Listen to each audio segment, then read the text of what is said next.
second funeral will be held on Thursday in Houston, where George H.W. Bush will be buried. Well, we continue now to look back at the legacy of the 41st president. Bush only served one term in the Oval Office, but the blowback from his 1991 invasion of Iraq is still being felt today. Although the Gulf War technically ended in February 1991, the U.S. war on Iraq would continue for decades. Hey, Shalom. All praise to Yahweh Shem Shabbat Shem The Gulf War technically ended in February 1991. The U.S. Don't want to say Apostle Elder Great Millstone, who ruled well, and peace and salutations to you sincere Akim out there pushing the truth across the four corners of the earth. Salakia for the intro. Having a little technical difficulties. We're getting this one out. That's how you know that you need to get the video up when it's really giving you a problem. The prince of the power of the air. But just getting on this devil, George H.W. Bush, and the rest of his people too, the damn Edomites. This dude is getting all kind of magazines and days of silence and respect and you Google his name.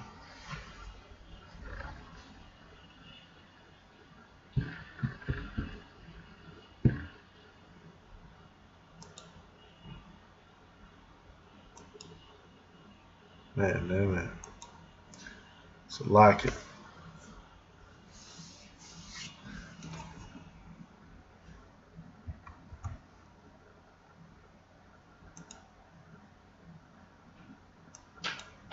That was just fucking pulled up. Alright, well, to lock it, as you can see, the computer doesn't want to work. So we're gonna continue on. But anyway, when you look up his name,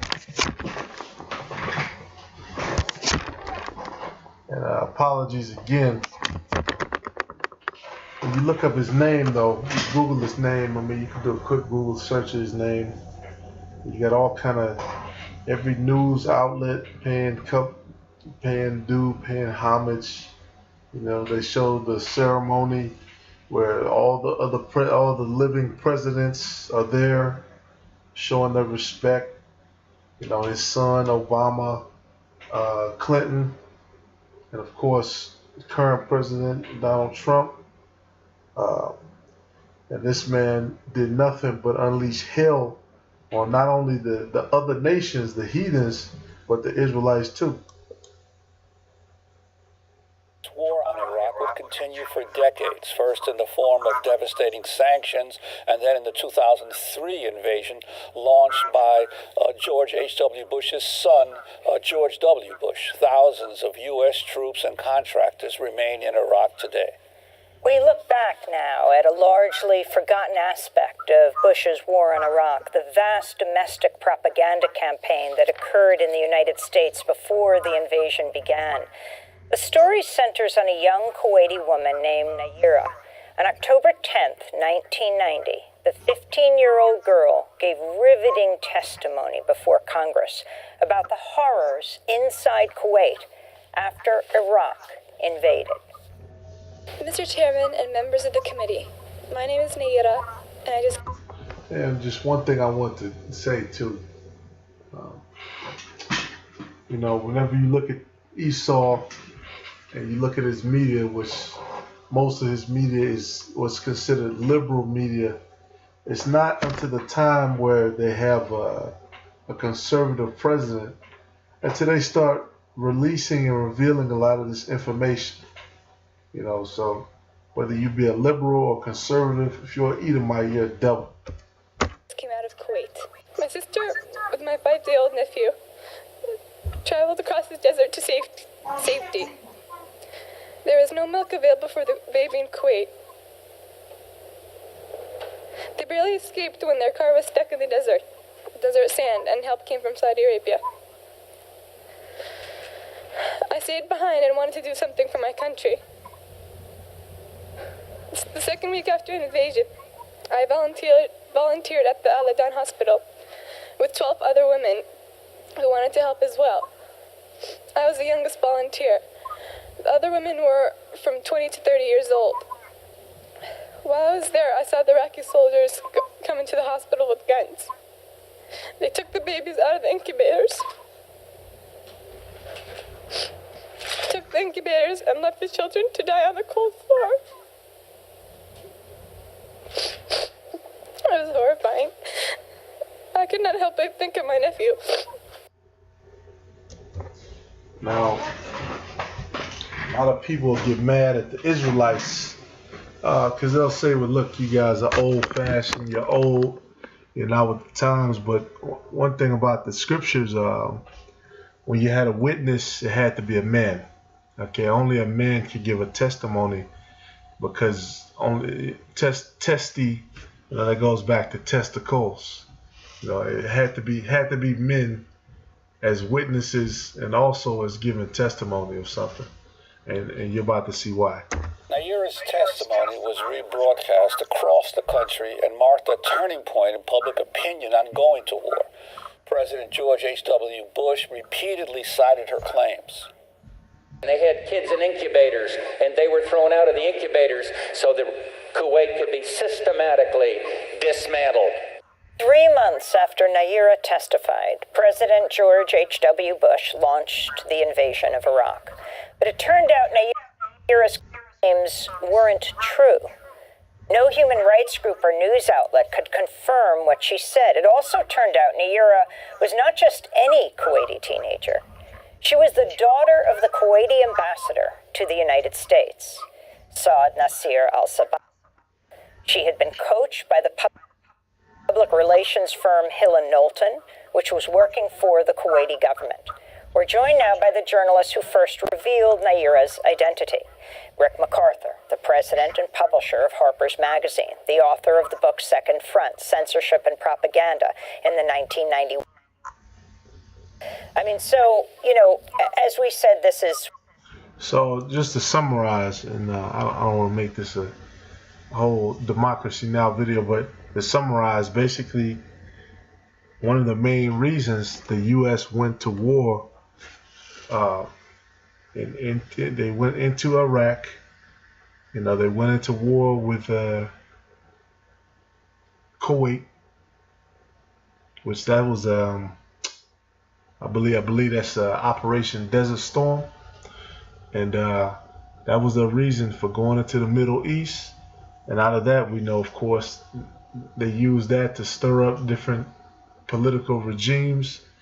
They took a lot of their resources, their oil, of course, and then those different rebel groups began to be riled up, including Saddam Hussein. And this is Zephaniah 3:1, because one thing about the scriptures, they talk about a woman that keepeth not at home. That's basically is not a good woman.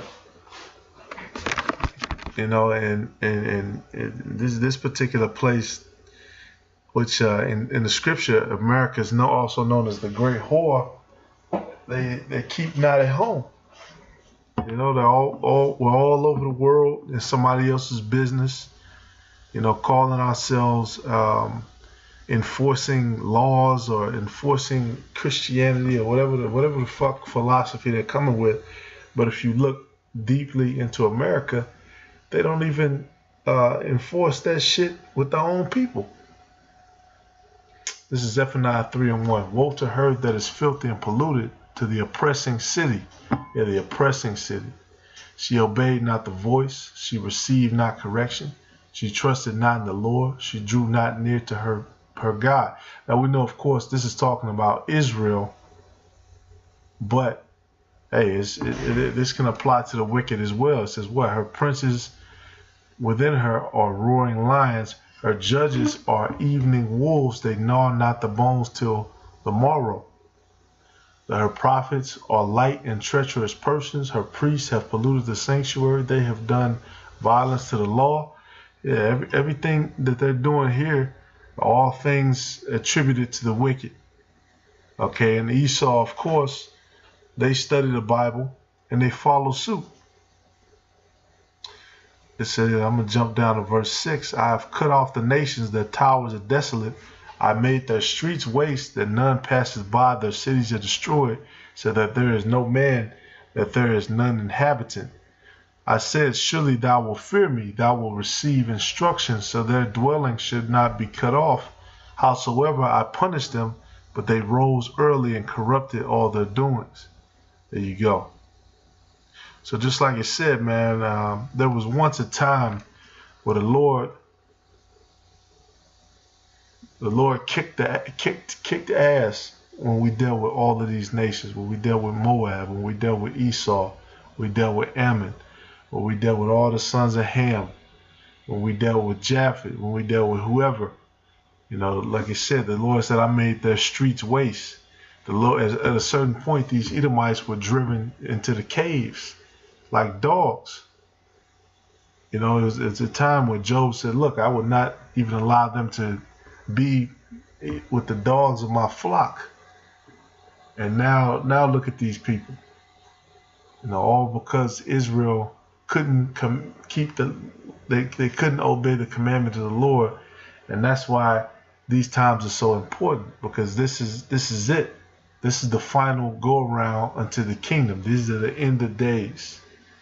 You know, where all these things are going or that are happening were prophesied to happen. Death, destruction, the sword, plagues, famine, earthquakes in diverse places, all these different things. Zephaniah 3 and 8. And this is why it's so important to get back in the scriptures, you know, so you won't be in the mercy of these fucking devils and all their ways of coming at you. Just like this, you know, you got these devils reporting on this, trying to play innocent and, oh, we care about the people. You're only putting this information out so you can try to seem, you know, like you weren't with the shit, you know, so they can come with their own political regime and they can be on top. That's how Esau works. They only reveal the truth if it's in their interest.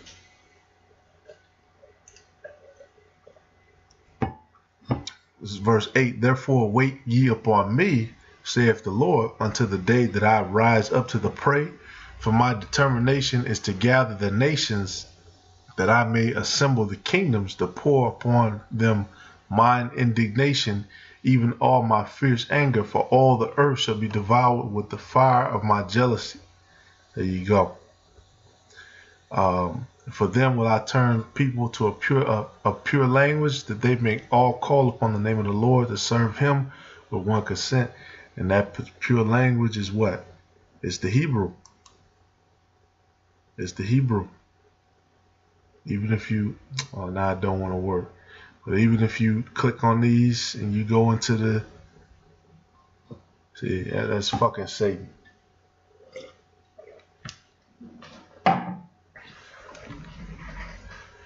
But you get the point. Even if you click on one of these and go into it, it's going to go into Hebrew in the Old Testament. I'm going to just keep moving. Okay, there we go. Yep, the Hebrew is the pure tongue. Or as we say, the Lashawan Kodash.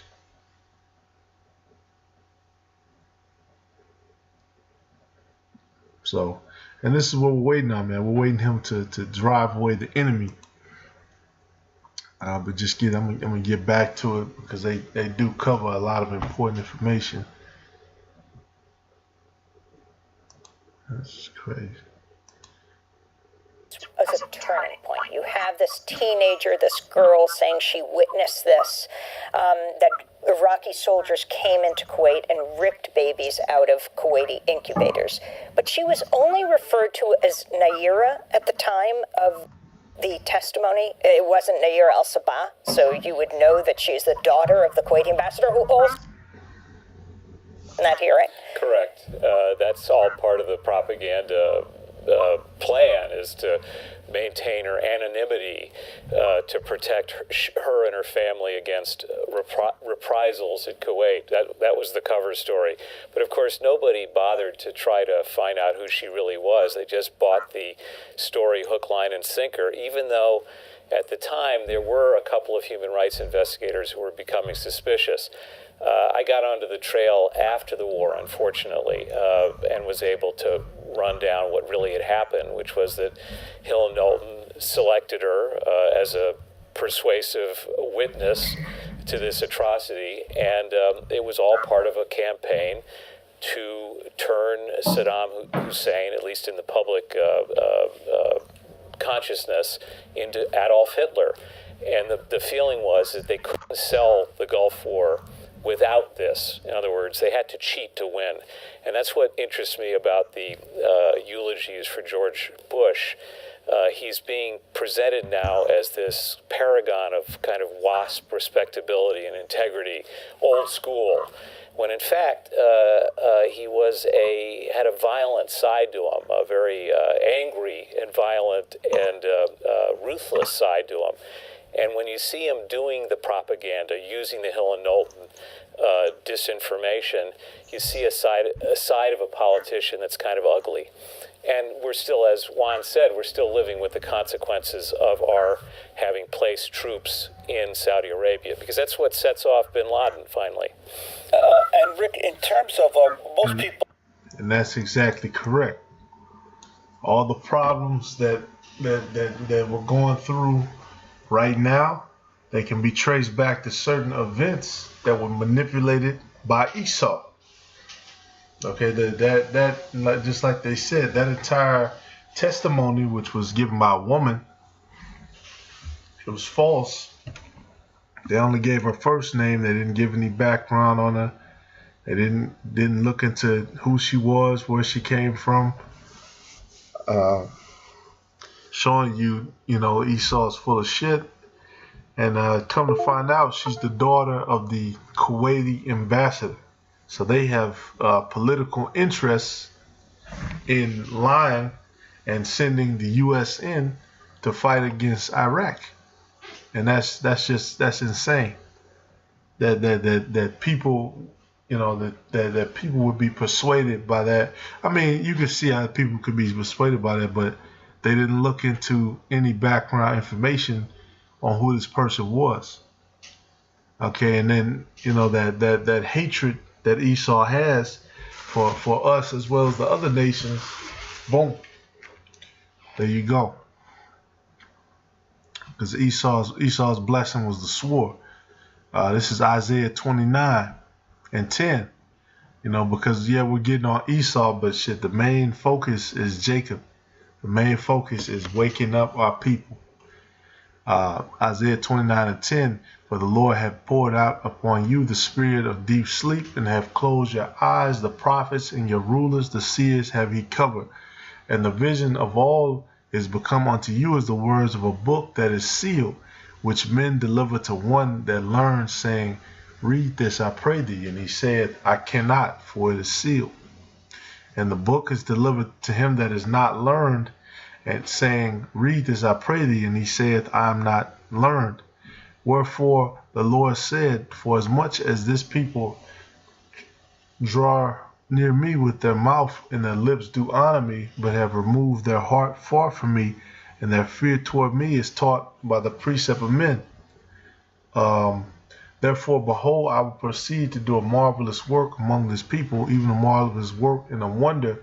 For the wisdom of their wise men shall perish, and the understanding of their prudent men shall be hid. There you go. And this is an example of that. Their wisdom, you know, because at the time they thought they were slick. They used that lie. They went into, you know, the Middle East. They went into Iraq, destabilized it, destroyed it. It's still fucked up to this day. Okay, it's still like that to this day. And that's all leading up to what? So it's leading up to us going into Jehoshaphat, Yahushaphat, going into the Gulf Coast, going back into that region where Iran is, and the Lord making his final decision, as it talks about in, what's that, Joel? Yep. Yep. Even a marvelous work and a wonder, for the wisdom of their wise men shall perish, and the understanding of their prudent men shall be hid. Woe unto them that seek deep to hide their counsel from the Lord, and their works are in the dark, and they say, who seeth us, and who knoweth us? Yeah, and one thing this guy George Herbert Walker Bush was famous for, matter of fact, let me see if I can find it.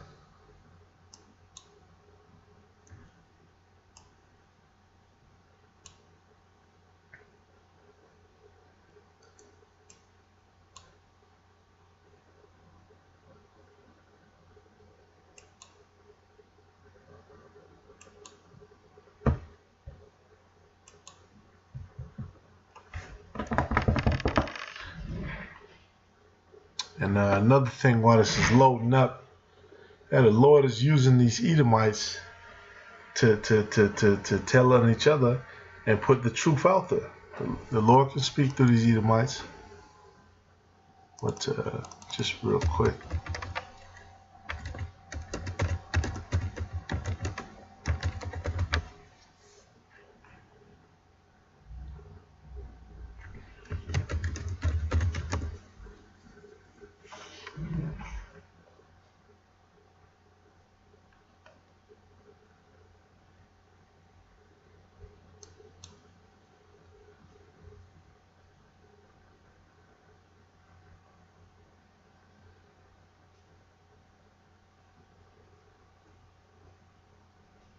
Yep, there he is. And that's what they're talking about. These secret councils where they hide their works.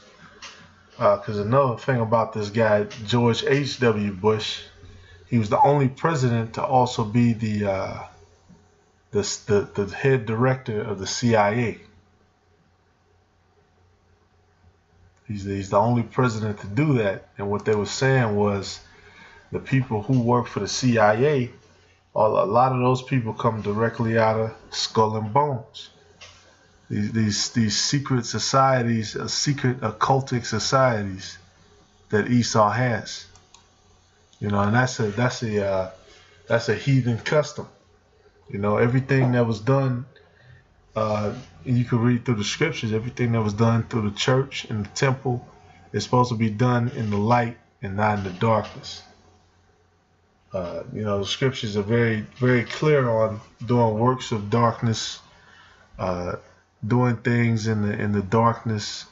You know, everything in the darkness will come to the light. Everything will be exposed. And that goes for Esau too. And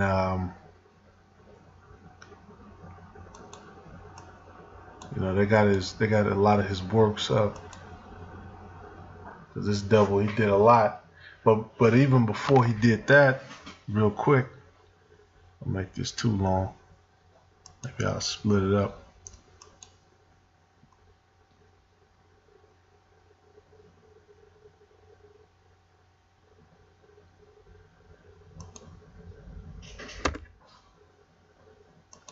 All right, I'm gonna just move along with it. It's like it.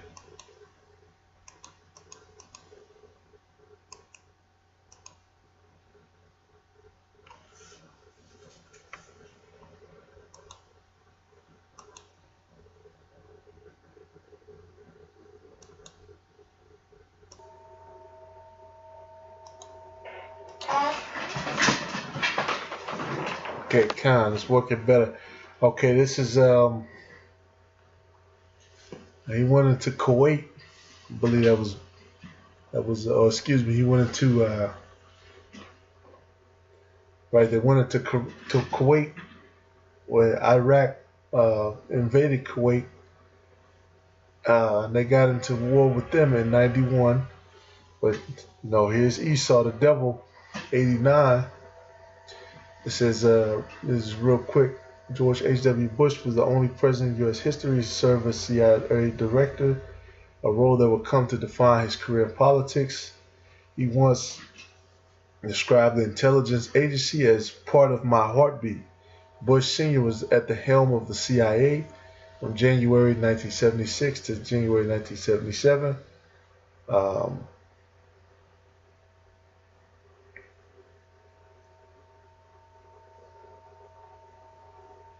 We'll just skip down through this.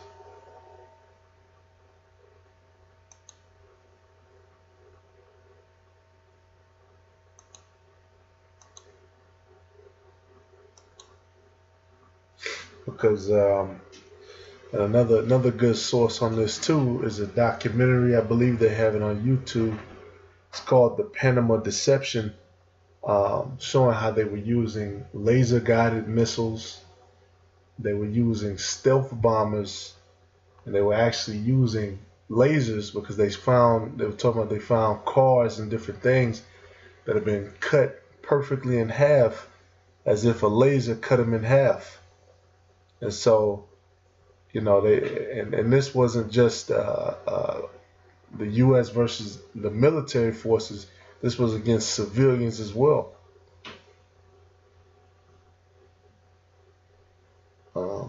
Okay. Matter of fact, let's go ahead and I'm gonna just play some of this too. This is all this devil's legacy, all this shit that he did. And we know Panamanians are so-called Israelites. Zebulon, which is Zebulon or Zabalawan in the Hebrew is dwelling.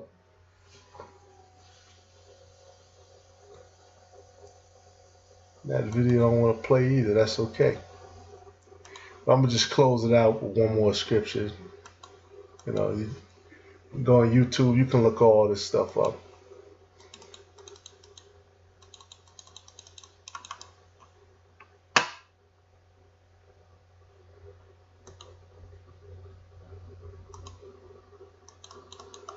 Man.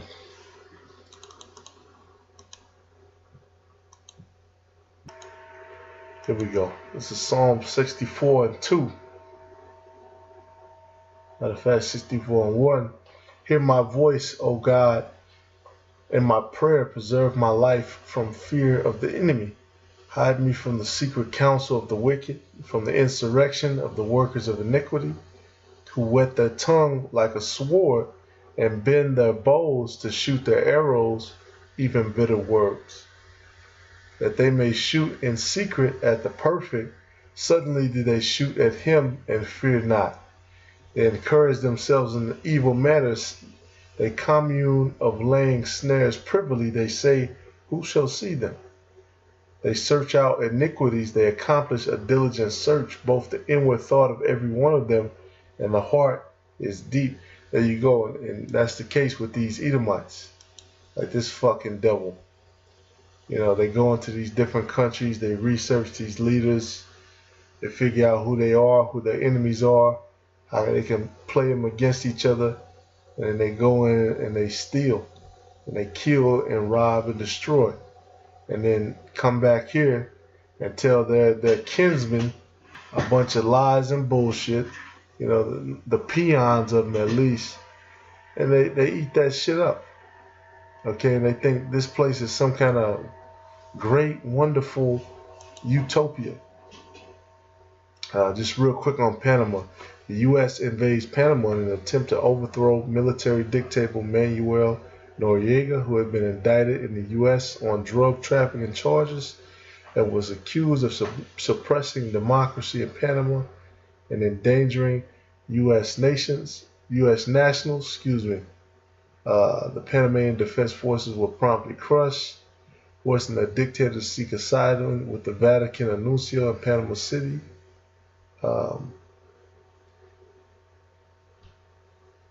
This guy Noriega was a rising figure in the Panamanian military. He was recruited by the CIA earlier, 1970, to assist in the U.S. struggle against the spread of communism in Central America. Right.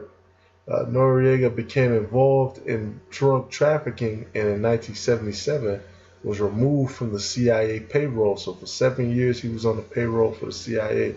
After the Marxist Sandinista government came to power in 1979, he was brought back into the CIA fold in 83, he became military dictator of Panama. There you go. So, this guy was a puppet up to a certain point, and then, just like Osama bin Laden, the U.S. government flipped on him. He became too powerful, and then, they seeked out how they could come in and formulate an angle to destroy him. They seeked out his iniquities. Let's see what the Most High is going to do. It says, but what God shall shoot them. Let me see, I believe that word is Yahweh.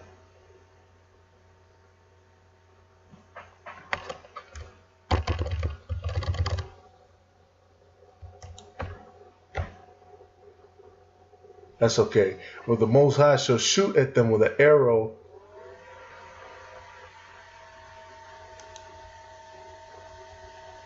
The Most High shall shoot at them with an arrow. Suddenly shall they be wounded. Okay, it's Alahayim, the powers. But the powers shall shoot at them with an arrow. Suddenly shall they be wounded.